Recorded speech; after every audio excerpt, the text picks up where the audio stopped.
আসসালামু আলাইকুম। এটিএন বাংলার সংবাদে সবাইকে স্বাগত জানাচ্ছি। আমি শান্তা ইসলাম।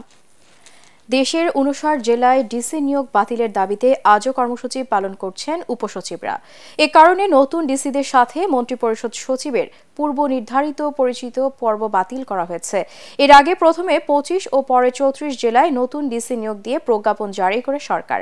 এই প্রজ্ঞাপন জারির পর মঙ্গলবার সচিবালয়ে তুমুল হট্টগোল সৃষ্টি হয়। আজও ডিসি নিয়োগ বাতিলের দাবিতে সচিবালয়ে কর্মসূচি পালন করছেন তারা।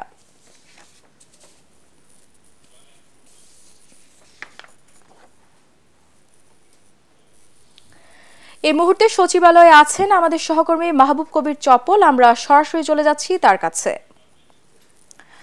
চপল, ডিসি নিয়োগ কেন বাতিল চাইছেন উপসচিবরা, তাদের দাবি কি আমাদেরকে জানাবেন?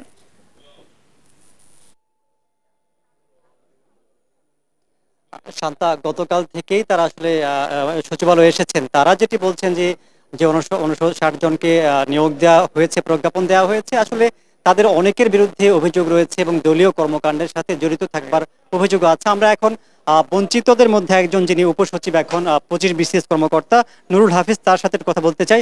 আপনারা গতকালকে এসেছেন, আজকে এসেছেন, মূল দাবিটা আসলে দেখুন। আমাদের আসলে দাবিটা ছিল যে আপনারা দেখেছেন যে হঠাৎ করে যে প্রজ্ঞাপনটা হয়েছে জেলা প্রশাসক হিসেবে, সেখানে দেখা যায় যে অনেক বিতর্কিত, যাদের বিরুদ্ধে অনেক অভিযোগ আছে, আহ, আহ, নানাবিধ অভিযোগ ছিল। ধরেন কারাপশনের অভিযোগ থেকে শুরু করে বিগত সরকারের সময় বিভিন্ন ধরনের সুবিধাভোগী এবং তাদের সাথে কাজ করেছে খুব নিবিড়ভাবে এবং কাজ করতে যে অনিয়ম করেছে, সেই সমস্ত কর্মকর্তারা এখানে চলে এসছে। তো এই বিষয় এবং সেইটা অনেক সংখ্যক, সেই সংখ্যাটা অনেক বেশি, যার কারণে যারা দীর্ঘদিন বঞ্চিত ছিল এবং ধরেন ভালো যোগ্য কর্মকর্তা, যারা মেধাবী এবং সৎ, সেই সমস্ত বঞ্চিত কর্মকর্তারা এখানে কিন্তু জড়ো হয়েছে। এবং তাদের তাদের দাবি হচ্ছে, যেহেতু এরকম একটা অন্যায় ভাবে এবং যারা কিনা এই এই মুহূর্তে যারা যোগ্য না, এই সরকারের আদর্শ ধারণ করে কাজ করতে যারা করবে না, এইরকম একটা চিন্তা ভাবনা করা হচ্ছে। সুতরাং এই প্রজ্ঞাপনটি বাতিল করে নতুন করে প্রজ্ঞাপন করা, যেখানে সৎ, মেধাবী এবং যোগ্য অফিসারদেরকে প্রদান। এসেছেন, দাবি জানাচ্ছেন, কিন্তু আপনাদের দাবি জানানোর যে প্রক্রিয়া, সেটা নিয়েও একটা সমালোচনা হচ্ছে। আপনারা প্রতিবাদ করেছেন? না না, আপনারা মনে হয় দেখেছেন, এখানে কোনো অফিসার কিন্তু ওভাবে প্রতিবাদ না। আপনারা গতকাল থেকে দেখেছেন যে যারা এখানে অফিসার, তারা কিন্তু সবাই অত্যন্ত ভদ্রতার সাথে আমাদের স্যারদের সাথে আলাপ করেছে। সিনিয়র স্যার যারা আছেন তাদের সাথে আলাপ করেছে, স্যাররা আশ্বাস দিয়েছেন যে ঠিক আছে, এটার একটা আমরা জুৎসই আমরা একটা সমাধান দিব। এর প্রেক্ষিতে আপনারা দেখেছেন গতকালকে যে সেই প্রজ্ঞাপনের বিষয়ে একটা ব্রিফিং করার কথা ছিল আজকে, মাননীয় প্রধান উপদেষ্টা মহোদয় করতে চেয়েছিলেন, সেই সেটা বাতিল করা হচ্ছে গতকালকে। আজকে দুপুরে ক্যাবিনেট সেক্রেটারি মহোদয়ের সভাপতিত্বে একটা ব্রিফিং করার কথা ছিল, সেটাও আমরা একটু আগে বলেছি, সেটাও একটু আগে বাতিল করা হয়েছে। তো এখন আমরা শুনছি যে স্যারেরা বলছেন যে ঠিক আছে, প্রজ্ঞাপন হয়তো বা বাতিল হবে এবং সেই বাতিলের প্রক্রিয়াটি তারা হয়তো করছে। ধন্যবাদ। শান্তা, যেমনটি শুনছিলেন, যারা এখানে এসেছেন তারা প্রত্যেকেই বলছেন যে এমন যে ব্যক্তি যারা রাজনীতির সাথে সরাসরি সম্পৃক্ত না বা যাদের বিরুদ্ধে দুর্নীতির অভিযোগ নেই, তাদেরকে যাতে ডিসি হিসেবে নিয়োগ দেওয়া হয়। কারণ আর দেশের ডিসি হিসেবে যারা কাজ করবেন, তারা কিন্তু গুরুত্বপূর্ণ ভূমিকা পালন করে থাকেন দেশের সার্বিক উন্নয়নে বা স্থানীয় উন্নয়নে, সেটি তারা আসলে নিশ্চিত করবার জন্য দাবি জানাচ্ছেন। এই ছিল আমার কাছে এখানকার সর্বশেষ পরিস্থিতি। চপল, আপনাকে ধন্যবাদ।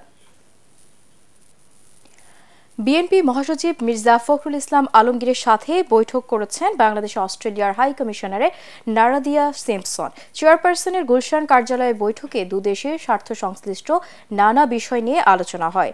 এছাড়াও আওয়ামী লীগের পতনের পর বাংলাদেশের বর্তমান পরিস্থিতি, আগামী জাতীয় নির্বাচন, অন্তর্বর্তীকালীন সরকারের বিভিন্ন ক্ষেত্রে নেওয়া নানা পদক্ষেপ আলোচনায় স্থান পায় বলে জানা গেছে।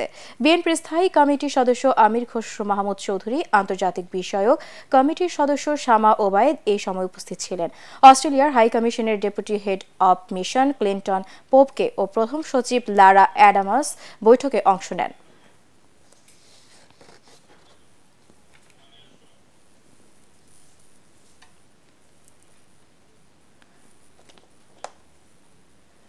বৈষম্য বিরোধী ছাত্র আন্দোলন চলাকালে রাজধানীর উত্তরা ও মিরপুরে সংঘটিত হত্যাকাণ্ডের ঘটনায় সাবেক প্রধানমন্ত্রী শেখ হাসিনা সহ ৪৬ জনের বিরুদ্ধে ঢাকা সিএমএম আদালতে দুটি হত্যা মামলা দায়ের করা হয়েছে। এ বিষয়ে বিস্তারিত জানতে এখন আমরা সরাসরি চলে যাচ্ছি সহকর্মী মিজান শাহজাহানের কাছে। মিজান, সিএমএম কোর্টে মামলার বিষয়ে বিস্তারিত আমাদের জানান।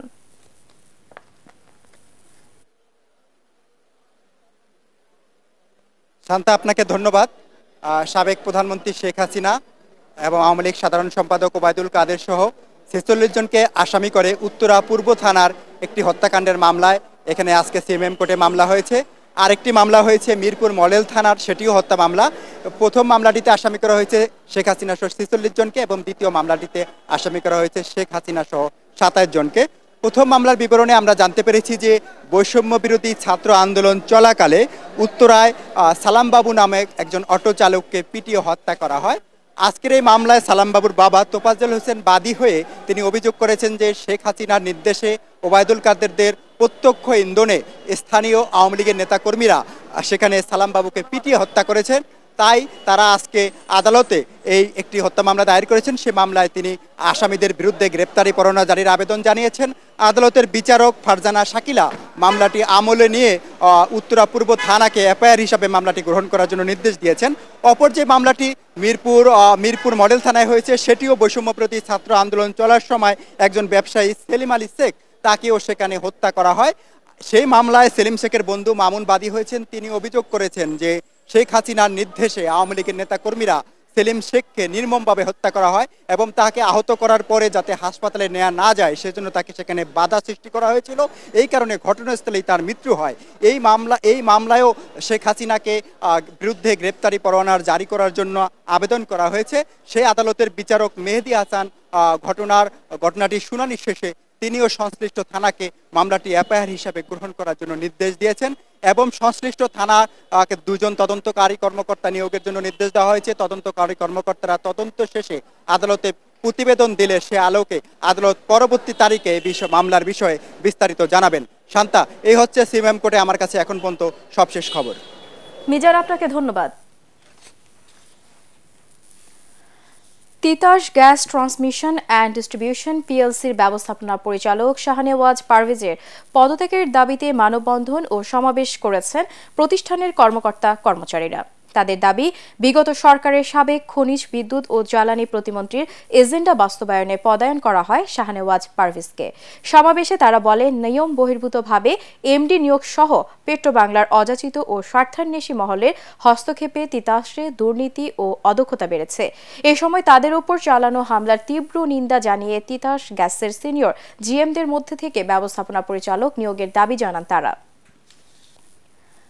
ক্ষমতাচ্যুত সাবেক প্রধানমন্ত্রী শেখ হাসিনার বিদ্যুৎ, জ্বালানি ও খনিজ সম্পদ বিষয়ক উপদেষ্টা তৌফিক ইলাহি চৌধুরীকে গ্রেপ্তার করেছে গোয়েন্দা পুলিশ। মঙ্গলবার রাতে গুলশানে অভিযান চালিয়ে তাকে আটক করা হয়। জানা যায়, তার বিরুদ্ধে একাধিক মামলা রয়েছে, তবে কোন মামলায় আটক হয়েছে তা জানা যায়নি। আজ তাকে আদালতে হাজির করা হতে পারে। তৌফিক ইলাহি ২০০৯ সাল থেকে গত ৫ আগস্ট গণ অভ্যুত্থানের আগ পর্যন্ত শেখ হাসিনার উপদেষ্টা হিসেবে দায়িত্ব পালন করেন। মহেশপুর সীমান্ত দিয়ে অবৈধভাবে ভারতে পালানোর সময় সাবেক অতিরিক্ত attorney general barrister Mohammad Mehedi Hasan Chowdhury সহ ৫ জনকে গ্রেপ্তার করেছে ঝিনাইদহ জেলা পুলিশ। তাদের মধ্যে গাজীপুর মহানগর আওয়ামী লীগের উপদেষ্টা মণ্ডলীর সদস্য রিয়াজ মাহমুদ আয়নালও রয়েছেন। মেহেদি হাসান চৌধুরীর নামে ডিএমপি আদাবর থানায় ও রিয়াজ মাহমুদ আয়নালের নামে গাজীপুরে বাসন থানায় ২টি পৃথক হত্যা মামলা রয়েছে। ভারতে যাওয়ার জন্য একটি প্রাইভেট কার ভাড়া করে আয়নাল। খবর পেয়ে তল্লাশি শুরু করে ঝিনাইদহ পুলিশ। এক পর্যায়ে প্রাইভেট কার সহ আটককৃতদের থানায় নিয়ে আসার পর পরিচয় জানতে পারে পুলিশ।